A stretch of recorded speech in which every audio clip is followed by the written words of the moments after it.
जय भीम, जय महाराष्ट्र. सर्व माझ्या महाराष्ट्रातील 12.5 कोटी जनतेला आणि संपूर्ण स्वतंत्र भारताच्या आज स्वतंत्र मिळवून स्वतंत्राची आपल्याला प्रजासत्ताक होऊन 77 वर्षचा कालखंड उलटलेला आहे आणि स्वतंत्र मिळून 85 वर्ष उलटलेली. तर या स्वतंत्र भारताच्या स्वतंत्रता अबाधित राहावी आणि ही स्वतंत्रता अबाधित राहण्यासाठी थोर क्रांतीवीरांनी आपले प्राणाची आहुती दिली आणि हा भारत देश एकसंघ राहावा, सक्षम राहावा. हा भारत देश एकसंघ राहावा, आर्थिक सक्षम राहावा म्हणून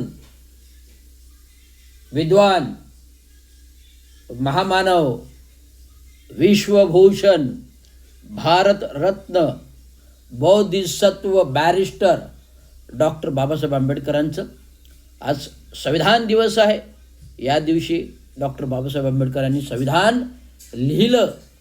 हे लिहायला 2 वर्ष 11 महिने आणखी काही दिवस लागले आणि तो संविधान पारित व्हायला 26 जानेवारी 1956 हा दिवस निश्चिती झाली. लिहायला कधी झालं? आजचं 26 नोव्हेंबर 1949ला तर लिहायला सुरुवात केली बाबासाहेबांनी, ज्यांची घटनापीठाच्या समितीवर घटनापीठातील जे मुख्य होते डॉक्टर राजेंद्र प्रसाद असतील, नेताजी सुभाषचंद्र बोस असतील, सरदार वल्लभभाई पटेल असतील, लालबहादूर शास्त्री असतील, नेताजी सुभाषचंद्र बोस असतील, मौलाना आझाद असतील, परमहंस असतील आणि सर्वात महत्त्वाचे म्हणजे देशाचे पहिले पंतप्रधान पंडित जवाहरलाल नेहरू, पहिले राष्ट्रपती डॉक्टर राजेंद्र प्रसाद आणि घटना शिल्पकार महामानव विश्वभूषण डॉक्टर बाबासाहेब आंबेडकर यांनी देशाला प्रेरक आणि मारक असं संविधान दिलं. हे संविधान दिलं म्हणून आज देशाची लोकशाही चालते, म्हणून आज देश एकसंघ आहे. किती राष्ट्र आहेत? 29 राज्य आहेत, 29 स्टेट्स आहेत, 29 स्टेट विविध भाषिक आहेत, विविध भाषा सत्र आहेत. मग तो सर्वात मोठा उत्तर बिहार प्रदेश असेल, हिमाचल प्रदेश असेल, दिल्ली, काश्मीर, आग्रा, मथुरा, काशी, हे सगळे उत्तर भाषिक राष्ट्र. एक साईडला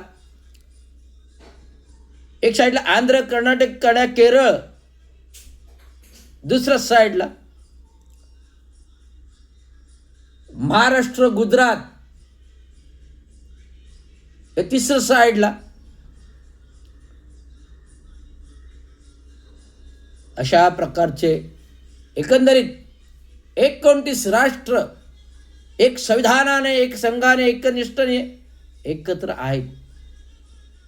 बाहेरच्या आखाती देशामध्ये पहा, बाहेरच्या आखाती देशामध्ये पहा, बाहेरच्या विदेशी देशामध्ये पहा, आपापसात कशा लढाई चालू आहेत, आपापसात कशा लढाई, तोफ गळे टाकतात, अणुबॉम्बची भाषा करतात, तोफ गोळे टाकतात, अणुबॉम्बाची भाषा करतात.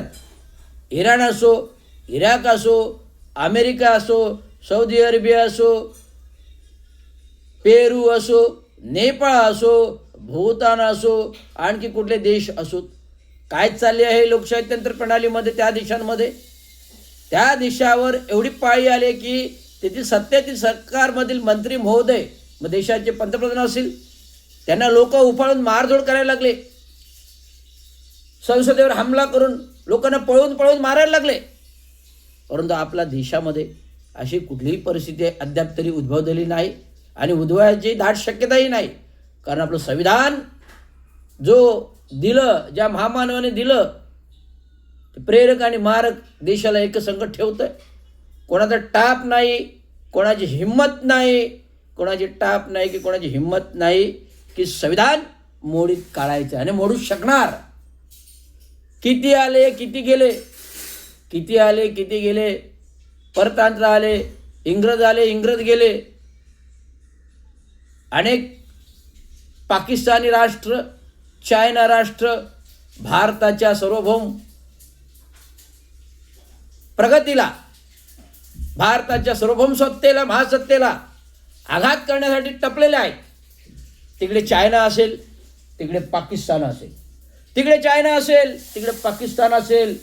परंतु पाकिस्तान टक्करी देऊन देऊन थकला, पाकिस्तान टक्करी देऊन देऊन थकला.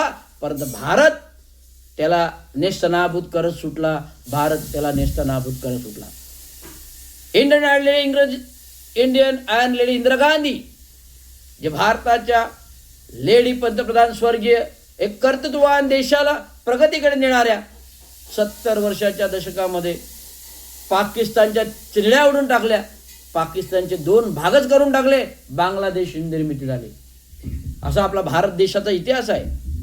या भारत देशाच्या इतिहासामध्ये एक अभिमानाने सांगतो की आज संविधान दिवस आहे आणि संविधान देशाला प्रेरक मार्ग ठेवण्यासाठी मी देशातील सार्वभौम जनतेला, मी देशाच्या सार्वभौम जनतेला, स्वतंत्र भारताच्या स्वतंत्र मतदार अधिकार प्राप्त जनतेला आणि माझ्या स्वतंत्र भारताच्या राज्यकर्ते राजकारण्यांना, सत्ताधाऱ्यांना हा आव्हान आहे.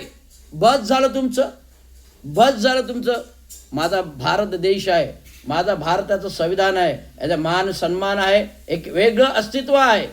माझा भारत देश आहे, माझा भारत देशाचा मान सन्मान आहे, एक वेगळं अस्तित्व आहे.